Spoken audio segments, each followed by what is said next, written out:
Hoje é dia 8 de maio de 2020, na sexta-feira, são 7 horas e 41 minutos. A gente vai dar início à aula sobre competência tributária. Bom, pessoal, então, agora, né, nós já sabemos o que é um tributo, né? Já estudamos o tributo, temos uma boa noção do tributo enquanto norma jurídica que impõe a uma pessoa a obrigação de recolher determinada quantia aos cofres públicos, após essa pessoa ter dado causa à ocorrência de um fato que é lícito, mas que possui uma repercussão econômica, e então a pessoa política elege, através da lei, esse fato e obriga as pessoas a pagarem quando dão causa a esse fato. Depois nós vimos as espécies tributárias, tá ok? Então nós tratamos uma longa discussão, né, sobre espécie tributária, né, uma longa discussão sobre as diferentes teorias das espécies tributárias, né, e nós chegamos àquela classificação que, apesar de imperfeita, é que tem a maior número de adébitos no Brasil, que é a classificação em 5 espécies tributárias, né. Então nós temos os impostos, que são tributos cujo critério material não é vinculado a uma atuação estatal e cujo produto de arrecadação não pode ter destinação específica. Depois nós temos as taxas, cujo critério material sempre será vinculado a uma atuação estatal, através do exercício do poder de a prestação de um serviço público específico e invisível, e cujo produto de arrecadação tem destinação específica. Depois a contribuição de melhoria, que é aquele tributo onde o critério sempre será a valorização imobiliária decorrente de uma obra pública, né? Depois nós temos as contribuições, né, que se assemelham em muito aos impostos, mas o produto da arrecadação das contribuições sempre vai ter uma destinação específica. E, por último, os empréstimos compulsórios, né, que são aqueles tributos que podem ser instituídos em 3 situações específicas, né? Em caso de guerra, na sua iminência, em caso de calamidade pública ou em caso da necessidade de investimento público de caráter urgente, relevante e interesse nacional. Os empréstimos compulsórios, o produto da arrecadação do empréstimo compulsório tem que ser destinado às empresas que deram origem a ele, e o empréstimo compulsório tem uma característica que é a restituibilidade, né? Sempre que a União instituir o empréstimo compulsório, ela tem que devolver o dinheiro arrecadado após um determinado período de tempo. Bom, agora, cientes já do que é tributo das espécies tributárias, nós vamos dar início ao estudo da competência tributária. Tá? Entendeu? Então, o que seria competência tributária? Né? O professor Paulo de Barros Carvalho ele tem uma definição que eu trago para vocês aí no slide, que é uma definição simples, concisa e precisa. Né? Competência tributária é a aptidão conferida pela Constituição Federal às pessoas políticas de direito público interno, ou seja, aos entes tributantes. Quem são os entes tributantes? A União, os estados, o Distrito Federal e os municípios, né? Para, mediante lei, instituírem tributos. Então, gente, vocês vejam que se eu perguntar para vocês na prova o que é competência tributária, é muito importante que vocês me digam que competência tributária é uma aptidão conferida pela Constituição às pessoas políticas, tá ok? É muito importante que seja claro na cabeça de vocês. Competência tributária é uma aptidão, tá? É uma atribuição, né, que a Constituição faz às pessoas políticas. Então, é uma aptidão conferida pela Constituição Federal às pessoas políticas para, mediante lei, instituírem tributos. Então, vocês vejam que existe uma discussão, né, no Brasil, e parece que as pessoas dizem que no Brasil o verdadeiro poder de tributar está na Constituição. Por quê? Porque, viram só, as pessoas políticas elas não podem tributar de qualquer jeito. Elas não podem sair simplesmente tributando. as pessoas políticas de direito público interno no Brasil só podem tributar se possuírem autorização constitucional. Essa é a competência tributária. Estão entendendo? Então, vocês... Sim. Ô, Murad, dá licença só um minutinho. Bom dia. Bom dia. É do Cineia. Tem uns alunos tentando entrar na sala, não está conseguindo. Você pode Eu autorizei já. autorizar, por favor? Obrigada, que eu estou esperando aqui. E também tem muito barulho. Onde será que é esse barulho? Alguém batendo, alguma coisa está atrapalhando aqui no áudio. É meu filho tomando chá aqui. Já vou puxar a orelha dele. Calma aí. Léo, fazendo barulho. Tá fazendo barulho. Essa colher aí. Pode parar, por favor?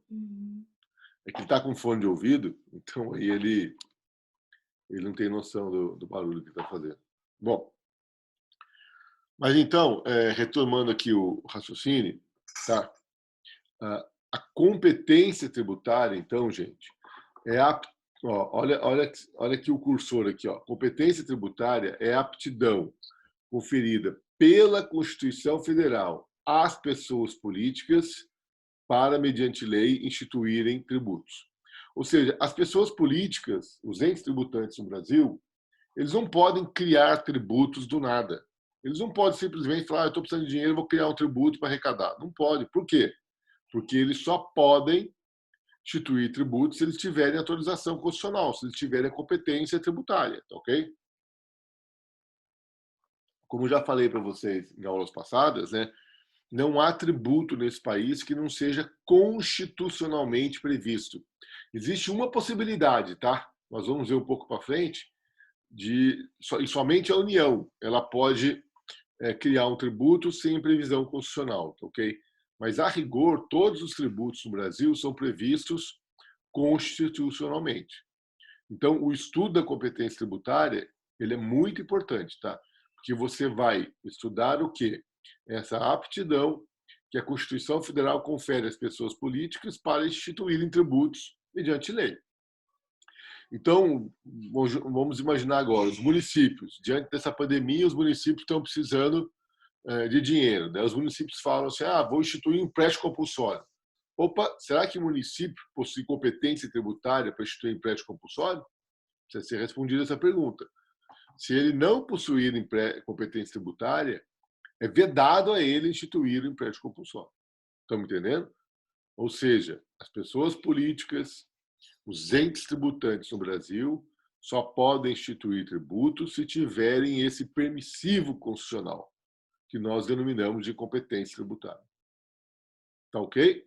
Alguma dúvida, gente? Bom. Não. Então, agora... Ainda não. Tá. Então, vamos lá. Aí vem uma pergunta que é o seguinte. Como é que se exercita a competência tributária? Tá? Aí vem o professor Roque Carrasco, ele fala assim, o exercício da competência tributária se dá mediante uma atividade legiferante. Então, prestem bastante atenção nisso, gente. Quando as pessoas políticas possuem competência tributária, e elas vão exercer, porque, veja bem, ter competência tributária não significa que as pessoas políticas estejam obrigadas a instituírem o tributo, ok? Na verdade, é uma faculdade que é conferida a elas pela Constituição. E ter essa competência tributária não é uma obrigação, não é que as pessoas políticas estão obrigadas a elaborarem, instituírem os tributos, tá, ok? Agora, quando as pessoas políticas vão exercer a sua competência tributária, o que eles têm que fazer? Eles têm que fazer leis. Porque o exercício da competência tributária pressupõe uma atividade legiferante. Tá? É criar tributos em abstrato. Né? Essa é a definição do Roque Carrasco. Então, de novo, o empréstimo compulsório. Né? Os municípios não possuem competência tributária para instituir empréstimo compulsório. Então, eles não podem instituir. Agora, a União possui.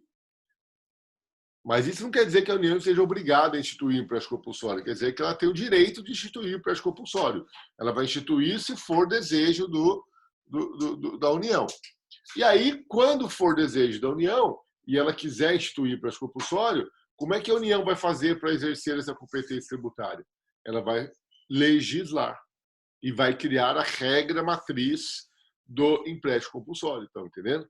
Então, exercer a competência tributária é criar leis que possuam regras matrizes de incidência tributária, ou seja, que instituem os tributos em abstrato. Alguma dúvida aí? Alguém tem alguma dúvida? Professor, o que o senhor quer dizer com abstrato? Abstrato quer dizer o seguinte, é aquela regra matriz que está na lei. É criar uma situação hipotética, se uma vez verificada no mundo fenomênico, vai dar ensejo à tributação, entendeu? Então, o professor Roca Haas, ele diz que a lei criada em abstrato é uma lei que fala que todo proprietário de imóvel urbano tem que pagar o IPTU. Isso daí, para ele, é uma lei em abstrato. Tá? É a criação da regra matriz, tá, ok? Só que cada um vai se utilizar de uma nomenclatura diferente, né? Tudo bem? Sim, obrigada. Alguma outra dúvida? Alguém tem alguma outra dúvida? Bom, então... tem criar tributos em abstrato. Tem como criar tributos em concreto? Assim? Então, nós vamos ver no segundo semestre, né, que quando a gente fala em criar tributos em concreto, na verdade, seria você lançar, você cobrar aquele tributo, tá? Que é uma linguagem utilizada pelo professor Roca Haas, ela é um pouco diferente do professor Paulo, entendeu? Ele diz em abstrato, porque ele diz assim, que está na lei, é uma regra matriz que está na lei. Isso, para o professor Roca Haas, é criar tributo em abstrato. E aí, quando aquele fato previsto na lei se concretiza, então aí o ente político persegue o tributo em concreto. Não sei se está sendo claro para vocês. Em abstrato é o seguinte, todo proprietário de imóvel urbano tem que pagar o IPTU. Aí chega no primeiro dia do ano, eu, Ricardo Murad, sou proprietário daquela casa, número tal, com valor tal. Isso é concretização daquela regra abstrata que está na lei. Entendeu? Seria como abstrato serve para todos, e concreto é individualmente? Repete para mim, por favor. Agora... Seria abstrato é o que serve para todos. E concreto individualmente, seria isso? É mais ou menos exatamente isso. Na linguagem utilizada pelo professor Roca Haas, tá? O professor Paulo é um pouco diferente, mas eu não queria nem entrar nesse detalhe com vocês, tá? Mais alguma outra dúvida? Não agora, tá? Porque falar isso agora pode confundir a cabeça de vocês. Alguma outra dúvida? Tá. Então, eu vou repetir mais uma vez, tá? É sempre importante vocês entenderem que competência tributária é atribuição conferida pela Constituição às pessoas políticas. Tá, ok? É sempre bom vocês terem isso na mente de vocês, tá, ok? Sempre a competência tributária é a Constituição que confere para a pessoa política. Se vocês não fizerem esse link, que seja a Constituição que confere a pessoa política, aí a resposta não está correta, tá, ok?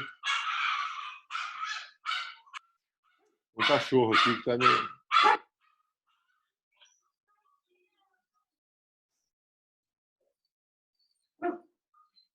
Alguma dúvida, gente? Não, senhor. Bom, então agora a gente vai ver como é que a Constituição Federal ela distribuiu as competências tributárias entre as pessoas políticas, tá, ok? Então a gente vai tratar disso aqui com vocês. Então eu vou explicar para vocês como é que as pessoas políticas, como é que a Constituição Federal distribuiu, melhor dizendo, a competência tributária entre as pessoas políticas. Eu vou fazer uma alteraçãozinha aqui, só para dar certo aqui, porque senão acho que não está dando para ver toda a tela, né? Conseguem ver todo esse quadro aí?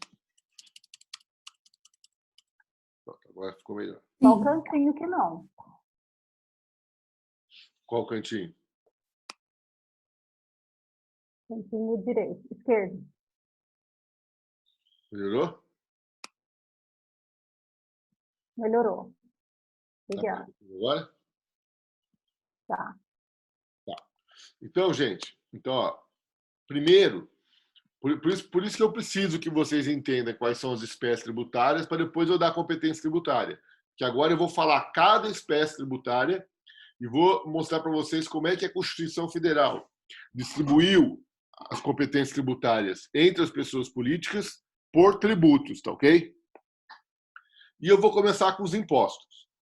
Gente, qual é a grande característica dos impostos?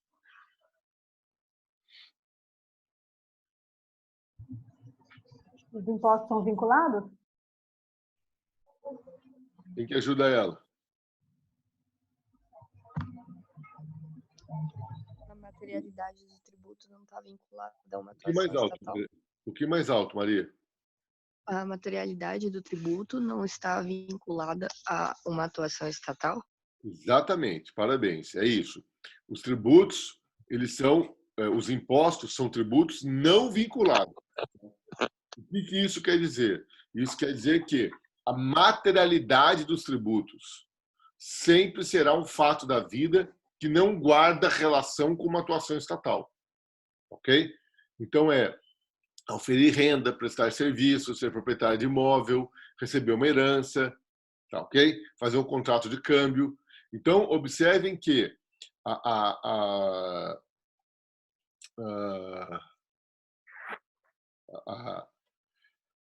me perdi aqui agora. Observem que a materialidade dos impostos jamais é vinculada a uma atuação estatal. É um fato da vida, corriqueiro nosso. Por isso, a distribuição da competência tributária dos impostos é feita através da sua materialidade. Ok? Então, por isso que eu coloquei para vocês aqui, ó, materialidade. Como é que a Constituição Federal distribui a competência tributária com relação aos impostos entre as pessoas políticas? É através da materialidade. É o âmbito de incidência, é o arquétipo, na expressão do professor Roca Rasa. Ou seja, cada pessoa política pode instituir impostos dentro de materialidades definidas pela Constituição. Estão entendendo isso? Então, assim, é pela materialidade do tributo que eu sei se ele é de competência da União, se é de competência dos estados ou é de competência dos municípios. Então, eu vou começar aqui, ó, pelo artigo 153, impostos de competência da União, ok? Deixa eu subir aqui. Aí, agora ficou bom, né? Então, olha só. A União, ela possui 7 impostos de sua competência tributária. Ou seja, se a União quiser, ela pode instituir 7 impostos. E esses impostos, eles vão ter materialidades diferentes. Então, é pela materialidade dos impostos que a Constituição Federal distribui a sua competência entre as pessoas políticas. O primeiro dos impostos de competência da União é o chamado II, que é o Imposto de Importação de Produto Estrangeiro. Só um adendo, gente. Quando nós estudamos a materialidade dos tributos, lá na regra matriz, eu falei para vocês que a materialidade era sempre composta de um verbo e de um complemento. Então, vocês vão ver aqui que todas essas opções que estão aí, né, todos esses tributos, sempre nós vamos ter um verbo e vamos ter um complemento. Tá ok? Então, olha só. Impostos de competência da União. Primeiro, importar produto estrangeiro. Gente, o que significa importar produto estrangeiro? Significa trazer um produto de origem estrangeira do estrangeiro para o Brasil. Veja, se eu importar um produto nacional, não se caracteriza a materialidade do II. Estão entendendo? Se eu pegar um produto produzido aqui no Brasil, levar para o exterior e depois trazer ele de volta para o Brasil, eu vou estar importando? Vou. Importar é trazer algo de fora do Brasil para dentro do Brasil. Ok? Se eu importar um produto nacional, eu vou estar fazendo uma importação? Vou. Mas eu não vou ter a materialidade do imposto de importação, porque eu não estou importando o produto estrangeiro. Então, o imposto de importação, eu tenho que fazer a ação, importar algo para dentro do Brasil, mas esse algo tem que ter origem estrangeira. Tá certo para vocês? Agora, no imposto de exportação, aí é exportação de produtos nacionais. Então, agora, eu tenho que exportar, mas eu vou exportar um produto nacional. Ok? Então, também não adianta nada eu querer exportar um produto estrangeiro. Também não vai estar configurada a materialidade. Só um minuto, por favor.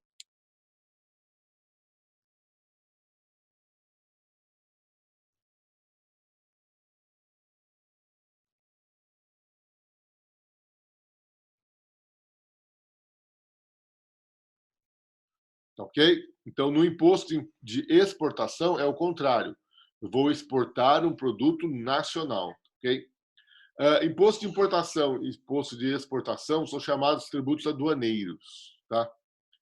Na verdade, o imposto de importação ele tem uma função extrafiscal muito grande. Eu vou explicar isso a vocês um pouquinho mais adiante. Tá? O terceiro imposto de competência da União é o imposto sobre a renda e proventos de qualquer natureza. Gente, o imposto de renda é o imposto que mais arrecada para a União, ok? É o imposto campeão de arrecadação para a União, é o chamado imposto de renda. Nós vamos estudar ele lá no segundo semestre, vamos ter algumas aulas sobre imposto de renda, tá? Depois eu tenho o IPI, que é o Imposto sobre Produto Industrializado. Alguém arriscaria dizer para mim qual é a materialidade do IPI?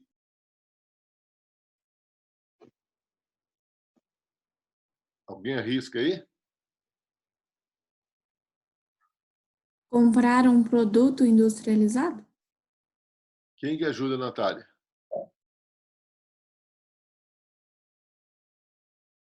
Então, é assim, Natália, muitas vezes os alunos, quando eu falo de IPI, né, eles entendem que o critério material, a materialidade do IPI seria industrializar, né? Porque como o nome do imposto é Imposto sobre Produto Industrializado, então as pessoas entendem, no primeiro momento, que a materialidade do IPI seria a industrialização. Isso não é verdade, tá? Nenhuma pessoa vai ser obrigada a pagar IPI porque industrializou algo. Tá? Na verdade, você é obrigado a pagar IPI porque você está comercializando algo que você industrializou. Então, na verdade, a materialidade do IPI é comercializar um produto que eu industrializei. Então, vou dar um exemplo para vocês. Nós temos a fábrica da Volkswagen aqui em Taubaté. A fábrica da Volkswagen vai lá e produz um carro. Vai ser obrigada a pagar IPI porque produziu esse carro? No primeiro momento, não. Agora, ela vai lá e vende esse carro, ela comercializa o veículo que ela industrializou para a concessionária original de Taubaté. Opa, aí sim. Aí, nesse momento, vai incidir o IPI, porque ela está comercializando o produto que ela industrializou. Se ela pegar esse carro e ela não revender, não vender o carro, se ela pegar o carro que ela industrializou, utilizar, por exemplo, para realizar entregas para a empresa, ela não vai pagar IPI, ok? Porque ela não comercializou. Mesma coisa uma fábrica de móveis, tá? Não paga IPI porque ela está industrializando, produzindo os móveis.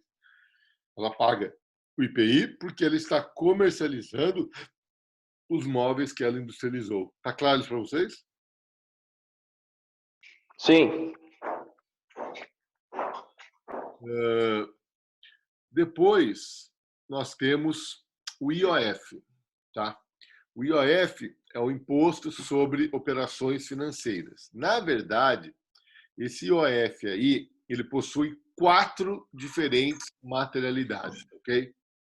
Porque, na verdade, a União ela pode instituir o IOF sempre que eu realizar uma operação de crédito, uma operação de câmbio, uma operação de seguro ou eu realizar operações com títulos e valores mobiliários. Bom, operação de crédito é emprestar dinheiro. Então, sempre que você empresta dinheiro, a União pode exigir o pagamento do IOF. É muito interessante esse tributo, porque se a União quiser fomentar o empréstimo de dinheiro, ele reduz a alíquota do IOF, aí fica mais barato emprestar dinheiro. Agora, se ele quiser travar um pouquinho, segurar a economia, ele pode aumentar a alíquota do IOF e aí os empréstimos ficam mais caros. Não sei se estou sendo claro para vocês. Tá? Operações de câmbio. Operação de câmbio é a operação de troca de moeda, tá ok? Então, o dólar está sendo cotado a R$ 5,84. Eu falo, nossa, o dólar está alto, né? Então, eu vou vender o meu dólar e vou trocar por reais. Então, quando você pega o seu dólar e vende o seu dólar, aí você realiza uma operação de câmbio. Você troca o dólar por real. Nesse momento, você pode ser compelido a pagar o imposto de IOF, ok? Seguro é quando você faz o seguro do seu carro, seguro da sua casa, também vai incidir o IOF. E o último, essas operações com títulos e valores imobiliários, tá ok? São operações nas bolsas de valores, tá ok? No mercado de capitais. É quando eu compro e vendo ações, opções, debêntures, contratos de dólar futuro, tá ok? É interessante vocês notarem que a União ela instituiu o IOF, mas ela fez uso das 3 primeiras materialidades do IOF, tá ok? Então, atualmente no Brasil, se eu emprestar dinheiro, se eu fizer um contrato de câmbio ou um contrato de seguro, a rigor eu sou obrigado a pagar o IOF. Agora, quando eu comercializo ações, opções no mercado de capitais, quando eu comercializo títulos e valores imobiliários, eu não sou obrigado a pagar o IOF, porque não existe uma lei instituindo o IOF sobre essa materialidade. Ok? É aquilo que eu falei para vocês. Ter a competência tributária não é obrigação de instituir o tributo, é uma faculdade. Depois nós temos o ITR, que é o Imposto sobre a Propriedade Rural Territorial. Né? Então, a União, se eu for proprietário de um imóvel rural, eu não posso ser tributado pelo município. Eu tenho que ser tributado pela União, através do ITR, okay? Que é a Propriedade Territorial Rural. Isso causa um certo embaraço, né? Porque você tem uma propriedade imobiliária urbana, você é tributado pelo município, IPTU. Se você tem uma propriedade territorial rural, você é tributado pela União. Tá? Na última reforma tributária que nós tivemos no país, a ideia inicial era transferir a competência tributária do ITR da União para os municípios, para que os municípios tributassem a propriedade imobiliária, seja ela urbana, seja ela rural. Só que essa ideia não passou e a competência do ITR permaneceu com a União. E a arrecadação que a União tem com o ITR é insignificante. Não sei se alguém já teve a oportunidade aí de recolher ITR. Você vai ver que é R$10, R$15, R$20, R$100 para quem tem uma propriedade grã maior. É muito pequena, tá? É um valor anual e é um valor muito baixo. Eu, sinceramente, penso que seria muito interessante que o ITR realmente viesse para as mãos dos municípios. Talvez o município fizesse um trabalho melhor de arrecadação do ITR do que a própria União. Ok? E, por último, nós vamos ter o imposto sobre grandes fortunas. Ok? E aqui eu coloquei um adendo para vocês, porque para instituir o imposto sobre grandes fortunas, a Constituição vai exigir uma lei complementar. Então, é a segunda vez que eu estou falando para vocês que a Constituição exige lei complementar para instituir imposto sobre grandes fortunas. Né? Então, aqui é a segunda vez que a Constituição Federal estabelece a obrigatoriedade de instituição de tributo por lei complementar. Tá? A primeira foi no empréstimo compulsório e a segunda no imposto sobre grandes fortunas. Então, se a União quiser instituir um imposto sobre grandes fortunas, ela deverá fazê-lo através de lei complementar. Por que é assim, gente? Por que a Constituição determina que somente lei complementar pode instituir o imposto sobre grandes fortunas? Porque, veja bem, o que é uma grande fortuna? Alguém saberia me dizer?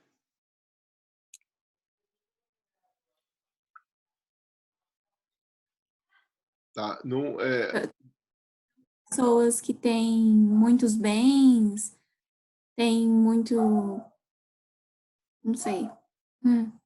Se os meus bens foram 5 milhões de reais, eu tenho uma grande fortuna?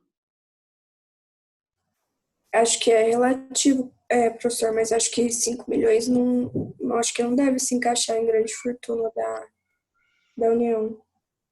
50 milhões? Não sei, daí já é bem mais. 50 milhões. Shoo! Shoo! Então, por exemplo, para mim 50 milhões é uma grande fortuna, assim, né? Imagina se eu ganhar na cena 50 milhões, né? É bastante dinheiro. Agora, se você pegar para um empresário aí 50 milhões, é bastante dinheiro, mas é um dinheiro que para ele não é uma grande fortuna, porque o cara tem de repente 1 bilhão de reais, tá? Então, para um banqueiro, por exemplo, 50 milhões de reais é uma bela de uma grana, mas não é uma grande fortuna, porque o cara tem 500, 600, 800, 1 bilhão de reais. Então, olha só, saber o que é uma grande fortuna é muito complicado, porque é um conceito jurídico indeterminado, tá ok? A gente sabe que pessoa que põe uma grande fortuna quer dizer que seja uma pessoa muito rica. Mas o quanto de riqueza tem que ter para eu ser considerado um afortunado para fins desse imposto, tá ok? Esse é um conceito jurídico indeterminado. Então, para proteger o contribuinte, a Constituição exige que as grandes fortunas, né, o imposto sobre grandes fortunas, seja instituído por meio de lei complementar. Somente lei complementar pode instituir o imposto sobre grandes fortunas. Por outro lado, ele veda também que o imposto seja instituído por medida provisória. Ok?